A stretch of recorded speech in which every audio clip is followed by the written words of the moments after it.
The number one thing that people screw up on is this. They buy stuff they don't need. It's that simple. Go look at your closet sometime.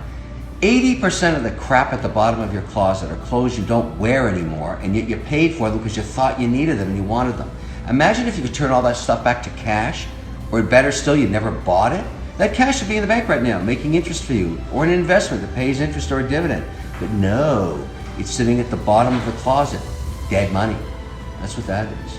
That's a huge problem. So think about this. Let's say you actually owe $200 on your credit card, and you're passing a hot little coffee spot, and you're thinking about getting a cappuccino for $2.30. Don't do it.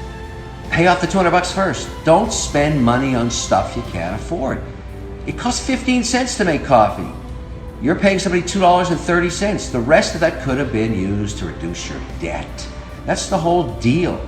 Don't buy stuff you don't need. Make sure you go through every single month in a way that you respect money, that you somehow pay back. You look at the world around you, where ideas were born, where individuals started in garages. Where did Microsoft, where did Apple, where did Amazon, where did Google, where did Facebook come from? They came from ideas that people felt something could be done and that they could make a difference.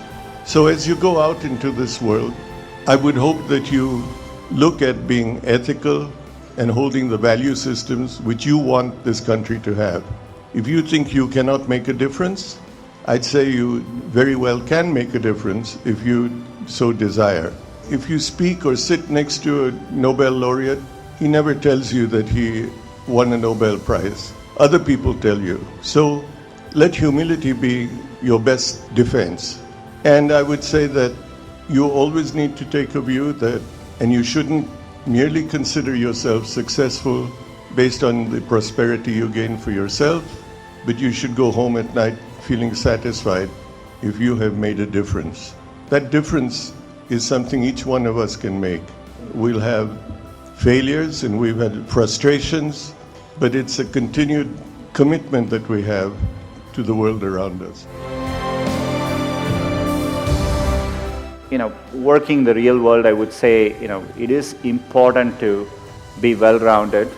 It's important to, try different things, take some risks, and you want to aim high enough that you fail, a few times. I think that's the natural part of the process.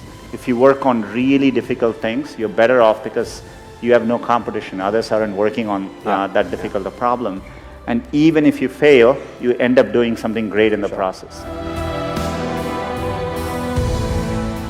My advice to the young people, any mistake is a wonderful revenue for you.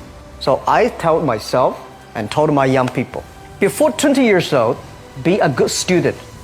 When you do entrepreneur, just learn some experience. Before 30 years old, follow somebody. Go to a small company. Normally in a big company, it is good to learn processing. You are a part of a big machine. But when you go to a small company, you learn the passion, you learn the dreams. You learn how to do a lot of things at one time. So before 30 years old, it's not which company you go, it's which boss you follow. It's very important. A good boss teaches you differently.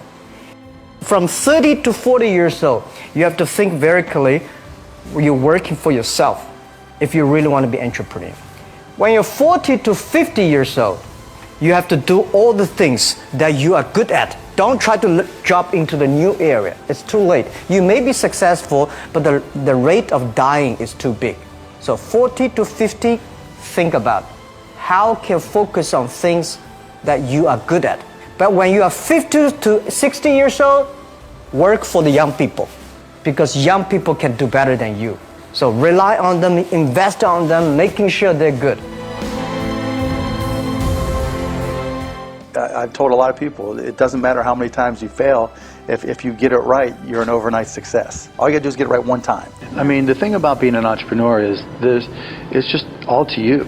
A lot of people like to make excuses. I don't have connections, I don't have money, I don't have this, but if you find something that you like to do or love to do, be great at it and see if you can turn it into a business. In worst case, you're going to have fun doing what it is you love to do. In best case, you can turn it into a business. I'm just not big on excuses. I just think if everybody has that opportunity to go for it, they just got to do it. You know, I sold powder milk, and that was a disaster. I had my senior year project at Indiana was opening up a bar that got closed because of a wet t-shirt contest with a 16-year-old. That was a disaster, but that was good because it kept me out of the bar business. I got fired from my first job in the software business because I wanted to close the deal instead of going out and closing a sale. I mean, instead of coming in and sweeping the floor. You know, it didn't matter how many times I failed. I just kept on going and going and going. And entrepreneurs need to realize that sometimes it's not the idea. You know, it's not who you know, it's not how much money you have access to. It's really finding something that you really love to do. I had no idea I loved computers and technology, none. I mean, I took one class in Indiana in computers and I cheated to get through it. It was Fortran. And then I bought a little PC, a 99 4A from Texas Instruments for $99. Started teaching myself to program and found, you know, 4 hours later, 5 hours later, I would look up and I'd been working this entire time and I loved it. And so that was the difference. When I failed a lot of times and I didn't know where I'd find my success. And then all of a sudden I started playing with PCs and technology and it just clicked.